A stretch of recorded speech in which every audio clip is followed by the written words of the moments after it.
غسل اجمالی طور پہ آپ کی خدمت میں ذکر کر دیتا ہوں کہ جب میت کو غسل دینا ہو تو پہلے تختہ غسل رکھ کر کوشش کریں کہ اس کو دھونی دے دی جائے، یعنی اگربتی سلگا لیں اور کوئی ایک شخص اس کے چاروں طرف 3 بار 5 بار یا 7 بار اس طرح خوشبو دھونی دے دے تو یہ باعث برکت ہوتا ہے، مستحب عمل ہے، اور پھر وہ اگربتی وہیں لگا دیں تاکہ ماحول خوشبودار ہو جائے۔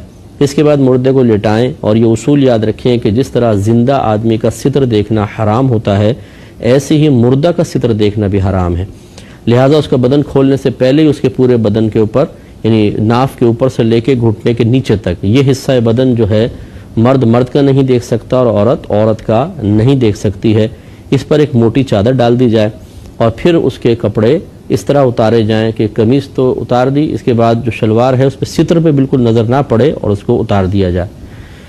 اس کے بعد غسل دینے والوں کی کوئی تعداد مقرر نہیں ہے، 3 یا 4 آدمی کافی ہوتے ہیں، ضرورت سے زیادہ بھی اطراف میں نہ کھڑے ہوں، یہ کوئی تماشا نہیں ہے، کم سے کم لوگ ہونے چاہیے لیکن ضرورت کے مطابق، تو 3-4 آدمی کافی ہوتے ہیں۔ اور یہ پہلی حدیث میں آ چکا ہے کہ بیری کے پتوں کو پانی میں جوش دے کر اس پانی سے غسل دیا جائے، تو نیم گرم سا پانی ہو، ایسا کہ جس کو زندہ آدمی آسانی سے برداشت کر سکے، ویسے ہی پانی سے مردہ کو غسل دیا جائے گا۔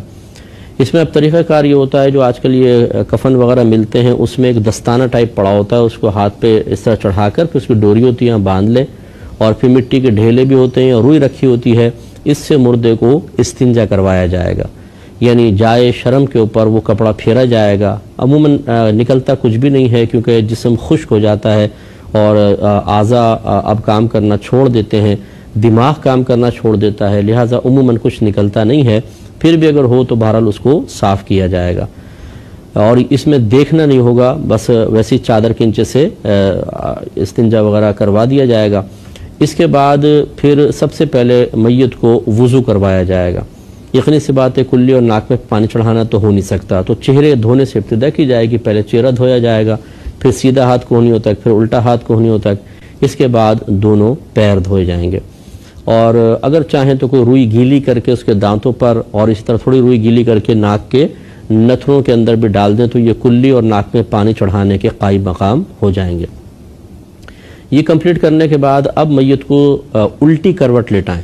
جب الٹی کروٹ لٹائیں گے تو سیدھی جانب اوپر آ جائے گی، کیونکہ سیدھی جانب سے ابتدا کرنے کا جیسے حدیث میں کہا گیا ہے، حکم موجود ہے، تو اس کو سیدھی جانب لٹائیں، اور اس میں پہلے خیال کر لیں کہ چادر کو تھوڑا سا پیچھے کھینچ لیا جائے تاکہ جب وہ میت ٹیڑھی ہو تو ایسا نہ ہو کہ اس کی مطلب اس کے بیک سائیڈ یا کوئی بھی چیز ظاہر ہو، ستر بالکل ظاہر نہیں ہونا چاہیے، اور سیدھی جانب کر کے پھر پانی سر سے لے کر پیر تک پورے پانی کو، پورے ٹخنوں تک پانی کو بہائیں، بلکہ پاؤں کے ناخن تک بہائیں، اور اس کے بعد پھر الٹی جانب کو اس طرح سر سے لے کر پاؤں تک بہائیں۔ وضو کے بعد بعض جگہ یہ بھی لکھا ہے کہ اس کے چہرے کو، سر کے بالوں کو دھو لیں، تو یہ آپ اس میں بھی کر سکتے ہیں، پہلے بھی کر سکتے ہیں، اس طرح پورے بدن پر پانی بہہ جائے گا۔ جب سیدھی جانب پانی بہائیں تو تھوڑا ہاتھ اٹھا کے بغل میں پانی ڈالیں، اور ستر کے مقام پر یقیناً چادر ہے لیکن اس چادر کو جو مددگار ہو تھوڑا سا اٹھا کر اندر اندازے سے اتنا پانی ڈالیں کہ یقین ہو جائے کہ تمام اعضاء پر پانی بہہ گیا ہے۔ اسی طریقے سے پھر الٹی جانب اس کے اوپر کریں اور سر سے لے کر پاؤں تک پانی بہائیں۔ اس کے بعد میت کو آہستہ سے بٹھائیں، اگر وہ اکڑی ہوئی نہ ہو، ویسے تو لاش اتنی اکڑ جاتی ہے کہ بیٹھتی نہیں ہے، لیکن اگر نیا مردہ ہو بالکل اور فوری طور پہ غسل دیا جائے تو پھر وہ بیٹھ بھی جاتا ہے، اور آہستگی سے اس کے پیٹ کو دبائیں، آہستگی سے، اگر کچھ ہو نکلے تو پھر اس کو دھو دیں۔ پورے غسل کا اعادہ، پورے غسل کو دوبارہ لوٹانا کوئی لازم نہیں ہے، اور عموماً نکلتا کچھ نہیں ہے تو سنت پوری کرنے کے لیے اس طرح کر لیں۔ اور اب ایک بار پورے بدن پر، سر کے بالوں سے لے کر پاؤں کے ناخن تک ایک بار کافور ملا پانی ڈالنا سنت کریمہ ہے، جیسے کہ حدیث میں بھی تھا اور آگے بھی آئے گا۔ اور یہ کافور کی ٹکڑیاں اسی کفن کے ساتھ ہی مل جاتی ہیں، سفید سفید کلر کی ہوتی ہیں، اس کو اچھی طرح ہاتھوں سے پیس کر اسے پانی میں گھول لیں، پورا مکس تو نہیں ہوتا، ڈلی ڈلیاں چھوٹی چھوٹی رہ جاتی ہیں، لیکن بہرحال خوشبو بہت اچھی ہو جاتی ہے، اور سر سے لے کر پاؤں تک پھر اس پانی کو ایک دفعہ پورا بہائیں گے، تو یہ بس غسل کمپلیٹ ہو گیا۔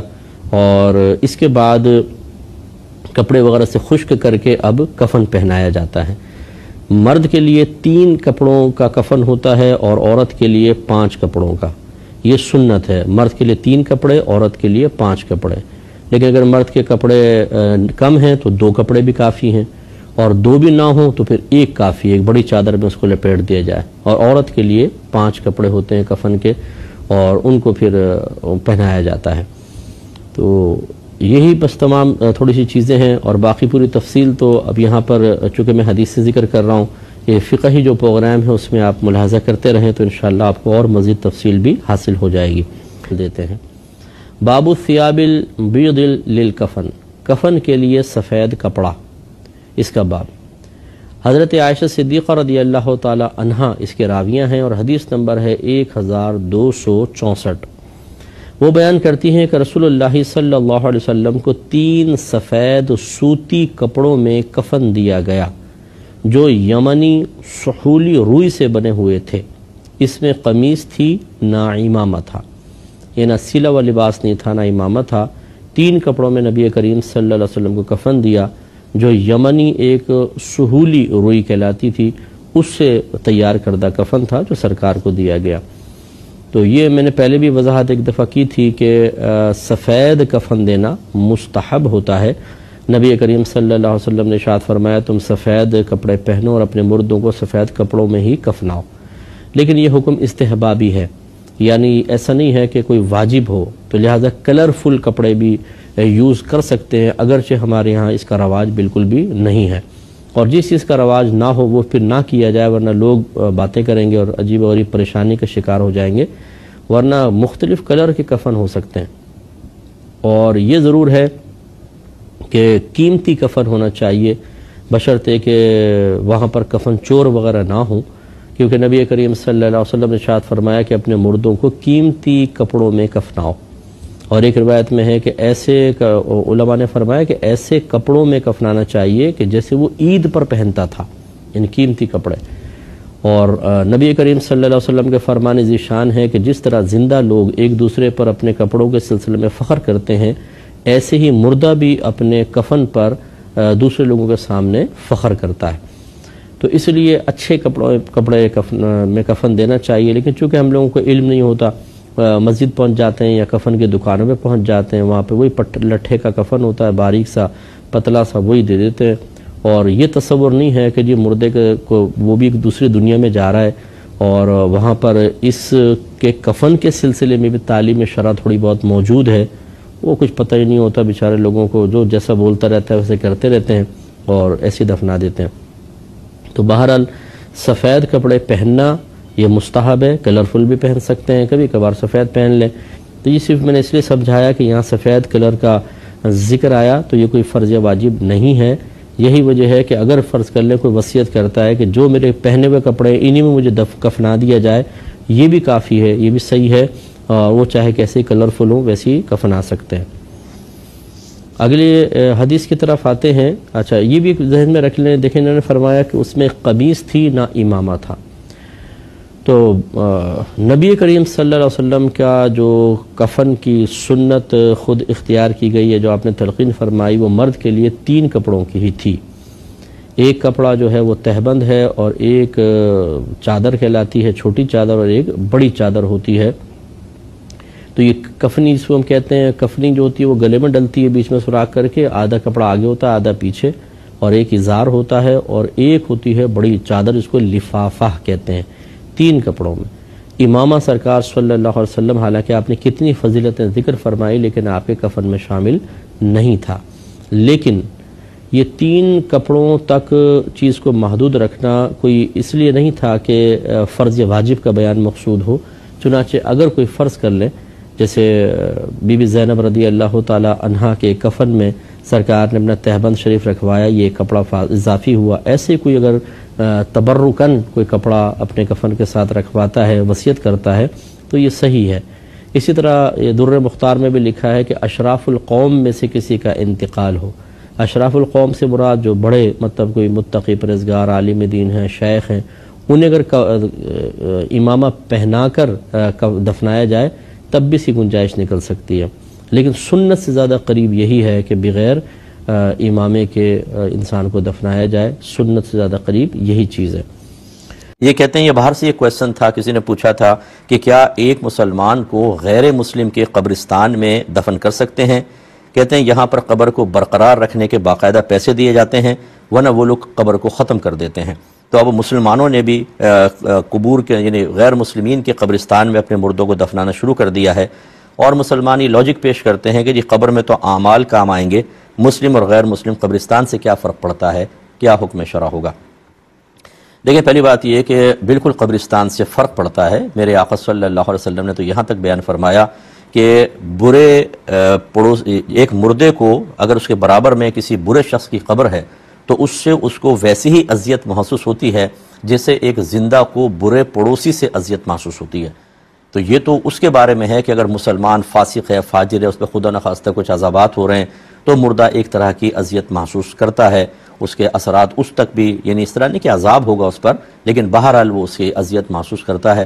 تو جب یہ ایک مسلمان کے بارے میں یہ حکم ہے تو غیر مسلمین جن کے بارے میں کنفرم ہے کہ جو حالت کفر میں مر گیا تو اس پر عذابات اور اللہ کی طرف سے لعنتوں کے نزول کا سلسلہ شروع ہو جاتا ہے، اور اتنا ہوتا ہے کہ الامان والحفیظ، اور اس میں ایک مسلمان کو درمیان میں دفنا دینا جبکہ اللہ تعالیٰ کی طرف سے عذاب کے فرشتے نازل ہو رہے ہوں اور ان کی چیخیں وہ سنیں، اطراف میں چیخیں بہت ہوتی ہیں، انسان اور جنات کے علاوہ بہت سی چیزیں ان کی چیخوں کو سنتی ہیں۔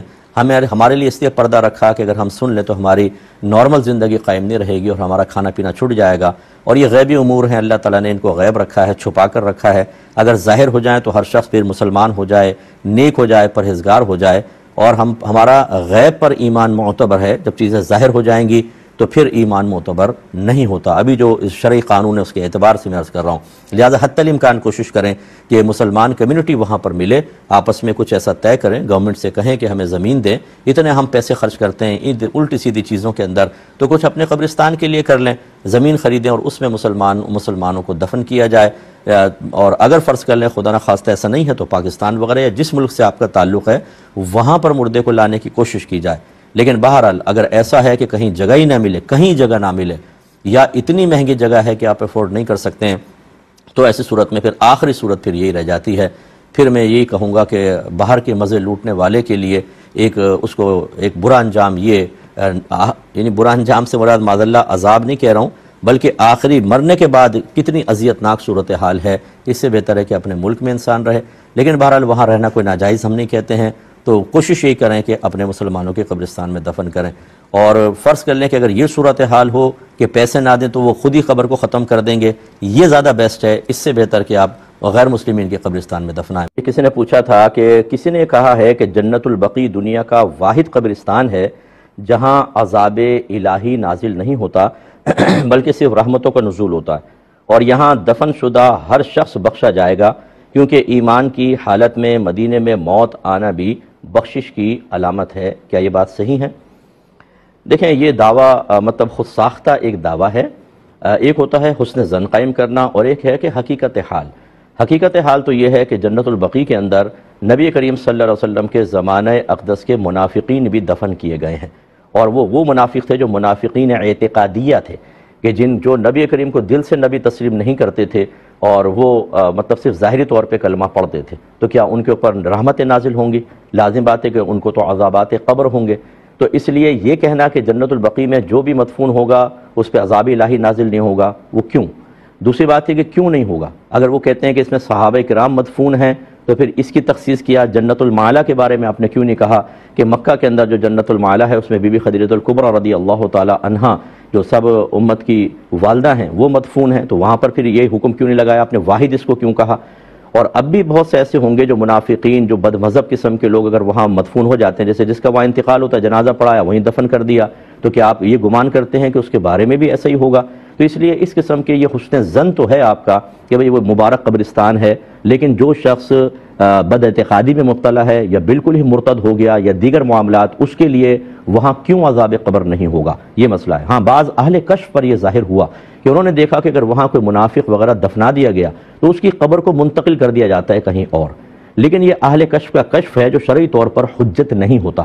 باقی یہ ضرور ہے کہ نبی کریم صلی اللہ علیہ وسلم نے ارشاد فرمایا کہ جس سے ہو سکے وہ مدینے میں مرے، کیونکہ جو مدینے میں فوت ہوگا میں بروز قیامت اس کی شفاعت کروں گا۔ تو لہٰذا اتنی بات آپ کی درست ہے کہ جو حالت ایمان میں مدینے میں مر جاتا ہے، وہ چاہے جنت البقیع میں دفن ہو، وہ چاہے کہیں پر بھی دفن ہو، نبی کریم صلی اللہ علیہ وسلم اس کی شفاعت فرمائیں گے۔ تو خلاصہ کلام یہ ہوا کہ اس طرح کا دعویٰ بغیر کسی شرعی دلیل کے کرنا مناسب نہیں۔ عقلی دلائل میں نے آپ کی خدمت میں ذکر کی ہے۔ باقی جنت البقیع بڑا مبارک قبرستان ہے، وہاں پر دفن کی سعادت حاصل ہو جانا بہت بڑی سعادت کی بات ہے، لیکن کسی مرتد کے لیے نہیں، کسی منافق کے لیے نہیں، کسی بدعقیدہ کے لیے نہیں۔ اگر وہاں دفن ہو بھی گیا اس کو وہیں پر عذاب شروع ہو جائے گا۔ لہٰذا یہ مطلقاً ایک اس طرح کا دعویٰ کرنا یہ محتاج دلیل ہے۔ کوئی دلیل لے آئے تو ٹھیک ہے، لے کر آ جائے، لیکن مجھے نہیں لگتا کہ وہ دلیل لا سکے گا۔